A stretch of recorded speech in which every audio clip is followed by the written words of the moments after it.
Bismillahirrahmanirrahim. Yang saya hormati, yang mewakili Ibu Menteri Keuangan. Ibu Menteri Keuangan baru saja tiba di tanah air setelah menunaikan haji. Kita doakan haji beliau bersama keluarga haji yang mabrur, haji yang diterima.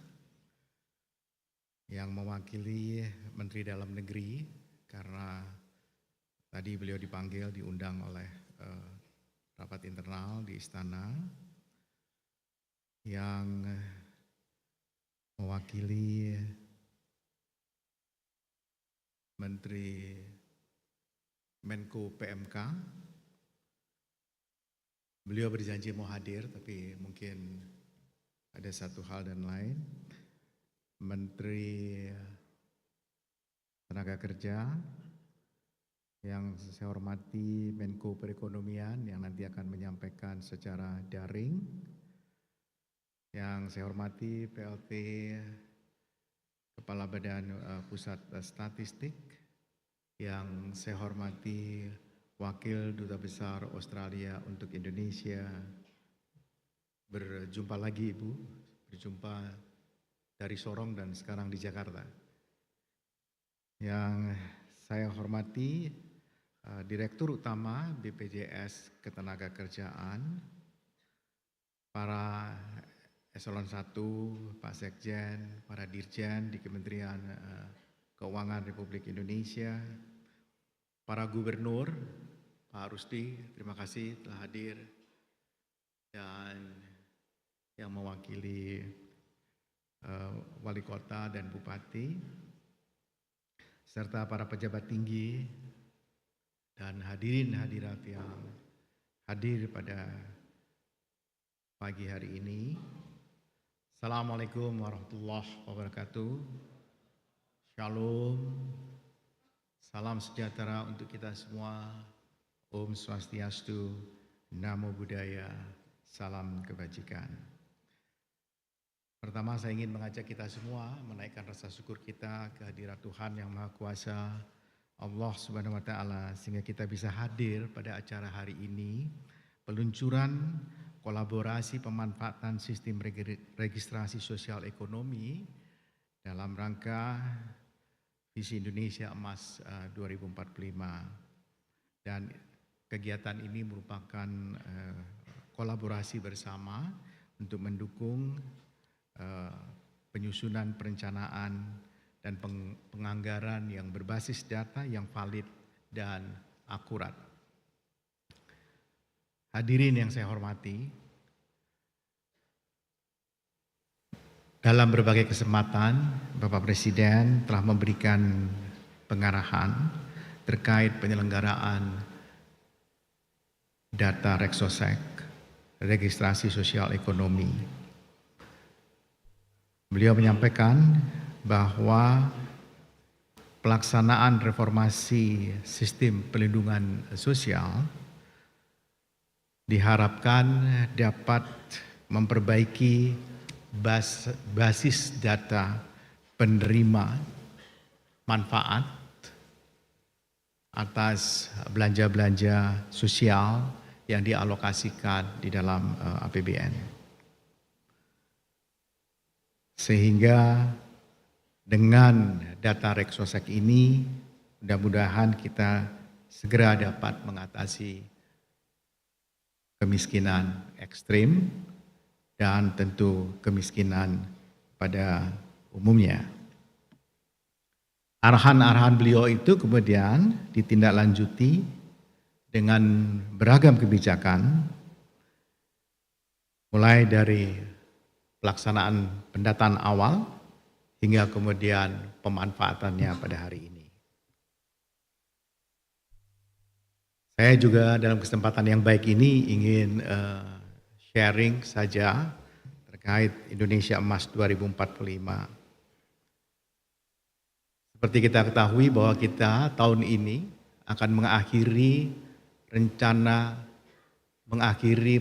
pembangunan jangka panjang 20 tahun 2005 ke 2024. Dan segera mulai tahun depan kita akan memasuki pembangunan jangka panjang 20 tahun kedua dari 2025-2045 menjemput 100 tahun Indonesia merdeka dengan target dan sasaran pembangunan yang terdeskripsikan sedemikian rupa agar kita sebagai negara bangsa menjadi negara bangsa yang benar-benar mampu membawa kesejahteraan bagi seluruh rakyat Indonesia dengan skala dan ukuran-ukuran yang dapat diterima dan dikenal luas.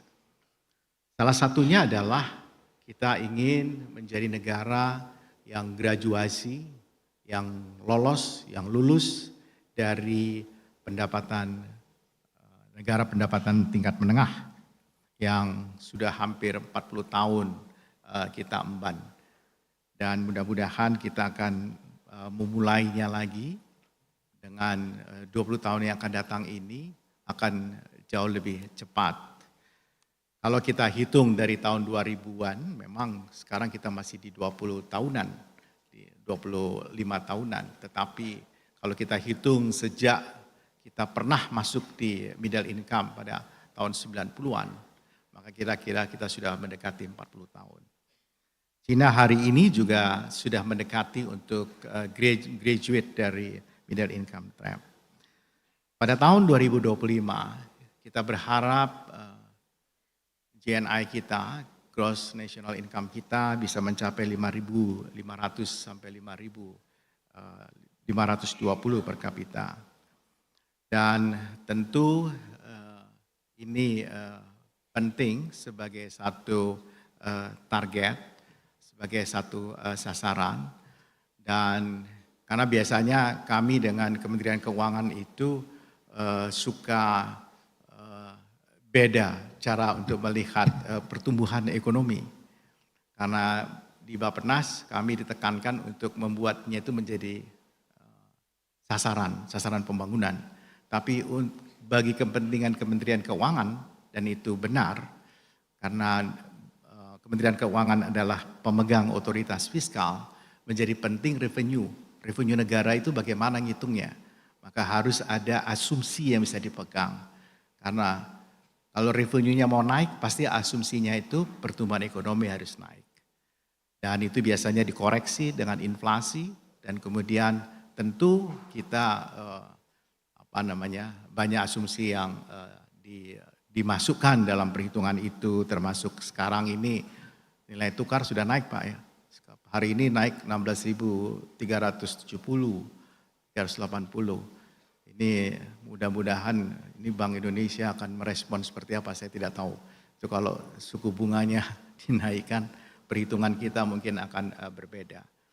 Dan memang situasi global hari ini perlu kita cermati dengan baik. Dan masalah tetap senantiasa ada, tetapi sebagai orang yang beragama itu memang kehidupan itu adalah menghadapi masalah dan menyelesaikan masalah, dan kemudian akan datang lagi masalah baru. Kemudian kita memang harus memerlukan sebuah strategi yang tepat untuk merencanakan dengan baik agar seperti yang saya sampaikan tadi, penyaluran program-program pemerintah yang didanai oleh belanja-belanja sosial, subsidi kita, itu jatuh pada orang yang tepat. Seperti tadi disampaikan, bagaimana kita mengurangi atau meniadakan exclusion dan inclusion error. Dalam berbagai kesempatan sering saya sampaikan, eselon 1 di Bappenas itu bisa menerima bansos. Kan lucu, aneh kan, Pak Sekjen tertawa tuh Pak Sekjen MNKU. Jadi dan sampai sekarang Mas Kemal masih terima saya kira. Beliau kemarin saya tanya masih terima, dan ya dia berikan kepada yang lebih berhak. Dan mudah-mudahan sekali lagi dengan adanya Reksosek ini kita bisa tepat. Meskipun secara nasional JNI kita kalau kita lihat di gambar yang ini sudah mulai mendekati angka 5.000 US dollar per kapita dan kita targetkan seperti yang saya sampaikan tadi sekitar 5.500-an pada tahun 2025 yang akan datang. Tapi sebenarnya yang kita ingin capai jauh lagi sekitar hampir 26 ribuan. Karena memang threshold batas ambang dari GNI per kapita dunia itu bergerak dynamic. Hari ini kira-kira 14.000. Sementara kita masih di bawah 5.000. Nah, kita nanti dia akan naik kira-kira ke angka 26.000. Itu juga hitungannya Bu Menkeu sama dengan hitungan kami. Karena itu kita ngambil batas-batas sekitar di atas 26.000 pada tahun 2045. Sekali lagi, kalau ceteris paribus tingkat pertumbuhan ekonomi itu dunia itu sekitar 3,2 sampai 3,4. Tapi kita tidak hanya bisa melihat tingkat pertumbuhan ekonomi dunia, tapi kita juga melihat pertambahan penduduk dunia. Pertambahan penduduk dunia, saya bisa share di sini. Tahun 1804 jumlah penduduk dunia hanya 1 miliar. Hanya 1 miliar. Tahun 2024 penduduk dunia naik 8 kali lipat, 8 miliar. 24 tahun yang akan datang, penduduk dunia akan naik menjadi 9 miliar. Tahun 2048. Jadi kue ekonomi global itu akan diperebutkan dengan 9 tambahan 1 miliar penduduk, 1/8 dari hari ini. Nah, kalau kita tak pandai-pandai, tidak pandai tepat mengambil strategi, ya kita menjadi orang yang juga dikalahkan dengan situasi itu.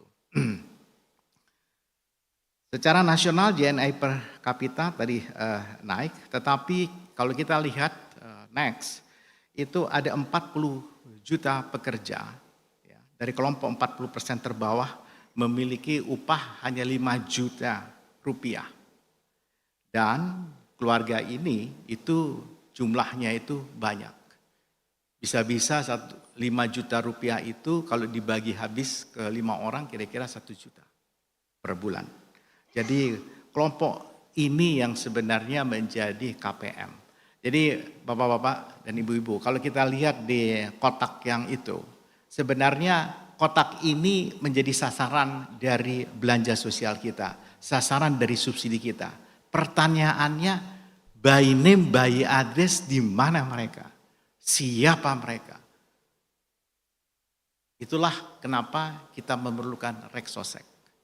Kita ingin tahu, kalau kita naik sedikit seperti apa, naik lagi seperti apa. Sehingga seluruh intervensi dari kebijakan pemerintah kepada masyarakat itu menjadi tepat.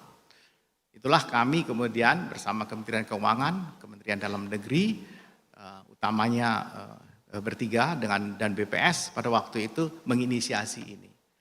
Karena sekali lagi banyak exclusion dan inclusion error yang terjadi. Jadi kelompok ini sangat rentan.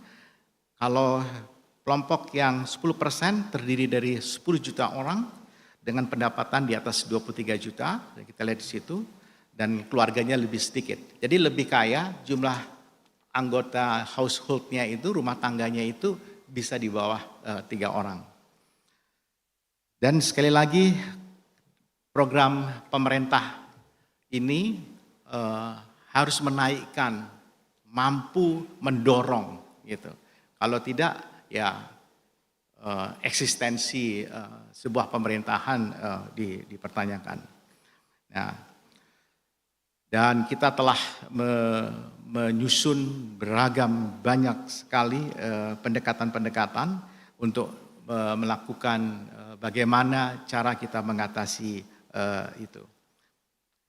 Yang pertama, kita telah melakukan pemberdayaan masyarakat miskin ya dan yang rentan, dan untuk meningkatkan kemampuan masyarakat miskin dan rentan itu kita juga berupaya mengubah mindset yang lebih positif pada mereka dengan menyertakan para pendamping-pendamping yang mensupervisi mereka. Kemudian pendekatan yang lain adalah pertama memberdayakan, empowering masyarakat, kemudian menciptakan kesempatan kerja dan mendorong mereka sendiri untuk mampu menjadi wirausaha. Data sosial ekonomi yang akurat dan komprehensif berperingkat ini merupakan fondasi yang amat kuat dalam perencanaan program pembangunan. Dalam pasal 31 Undang-Undang Nomor 25 Tahun 2004 dinyatakan bahwa perencanaan pembangunan harus didasarkan pada data dan informasi yang akurat dan akuntabel, dapat dipertanggungjawabkan. Dan informasi yang dimiliki Reksosek ini akan memudahkan untuk mengidentifikasi seperti yang saya sampaikan tadi, para penerima manfaat atau sering kita sebut kelompok penerima manfaat. Contohnya data Reksosek dapat digunakan untuk menganalisis kondisi rumah beserta anggota rumah tangga sehingga kita bisa memastikan jenis-jenis bantuan yang akan kita berikan kepada mereka. Dengan demikian setiap intervensi akan memberikan dampak yang optimal, yang maksimal ya bagi masyarakat baik secara individual dan kemudian bagi lingkungan kesejahteraan itu. Kami di Bappenas juga mengembangkan platform monografi digital yang merupakan sistem perencanaan pembangunan berbasis data Reksosek terpadu yang disebut dengan Sepakat, dan melalui Sepakat ini proses perencanaan, penganggaran, monitoring dan evaluasi program pembangunan dapat dilakukan dengan menggunakan data Reksosek secara cepat dan akurat di tingkat mulai provinsi, kabupaten, kota, bahkan hingga desa dan kelurahan. Dengan platform ini yang terbuka ya dapat dilakukan analisa yang lebih tajam dan dengan adanya Reksosek. Pakat Edu misalnya itu merupakan platform pembelajaran self-learning yang dikembangkan untuk penyebaran pemanfaatan data Reksosek yang didiseminasi melalui atau diakses melalui aplikasi Sepakat. Hadirin yang saya hormati, integrasi berbagai sumber pembiayaan yang sekarang ini kita lakukan dalam rangka melaksanakan pembangunan yang inklusif dan berkelanjutan, sekali lagi memerlukan ketepatan, keakurasian yang saya sampaikan tadi. Transfer ke daerah, apakah dalam bentuk DAU, dana alokasi khusus, dana desa, dan dana-dana penyediaan infrastruktur dasar seperti perumahan, sanitasi, dan seterusnya, APBD untuk mendukung pembangunan, kemudian sumber-sumber pembiayaan yang lain itu dapat dioptimalkan, disatu padukan dan langsung kepada target yang lebih tepat, pas gitu. Tadi saya baru saja acara di BIG, di Badan Informasi Geospasial. Itu juga akan memperkaya Reksosek dan BIG karena nanti kawasan kita bisa tahu situasinya seperti apa, apakah benar diperlukan prasarana, sarana di situ, apakah sanitasinya sudah baik atau tidak, itu juga bisa dilihat. Jadi kalau di overlay seperti itu luar biasa data-data kita ini. Tapi tentu standarisasi data tadi disebut standarisasi metadata, kode referensinya itu memang harus benar-benar tersedia dengan baik. Dan kementerian, lembaga, dan daerah tidak perlu lagi membuat aplikasi-aplikasi dalam rangka KPM, kelompok penerima manfaat. Saya kira kalau bisa memanfaatkan data Rexosec ini dan kemudian mengupdate berdasarkan situasi sendiri, saya kira tentu jauh lebih baik.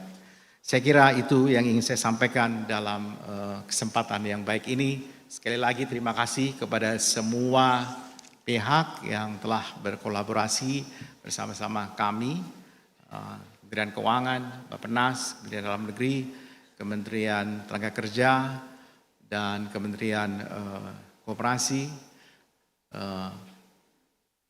Kementerian Kesehatan, Kementerian Pendidikan. Mudah-mudahan dan nanti dengan beberapa provinsi yang juga telah menggunakan Rexosec ini, termasuk misalnya tadi pemerintah DKI, Jawa Timur, Jawa Tengah, di tempatnya di Sulawesi Tengah dan beberapa daerah yang lain semakin banyak, dan dengan demikian kita benar-benar bisa terukur. Tadi Pak Sekjen membisikin saya, Pak Arso, ini kalau ke depan kita bisa mengubah cara-cara pendekatan kita dalam belanja sosial ini, quote and quote adalah subsidi, banyak hal yang bisa dihemat. Jadi yang disubsidi itu bukan komoditasnya, eligibility-nya itu adalah eligibilitasnya si penerima manfaat. Apakah dia eligible atau tidak, bukan komoditasnya itu eligible atau tidak. Karena yang menerima itu adalah orang. Begitu Pak Gubernur Kepri, tadi saya Pak Anhar, terima kasih telah datang. Sekali lagi, terima kasih atas kehadiran semua dalam acara hari ini. Assalamualaikum warahmatullahi wabarakatuh. Om Santi Santi Santi Om.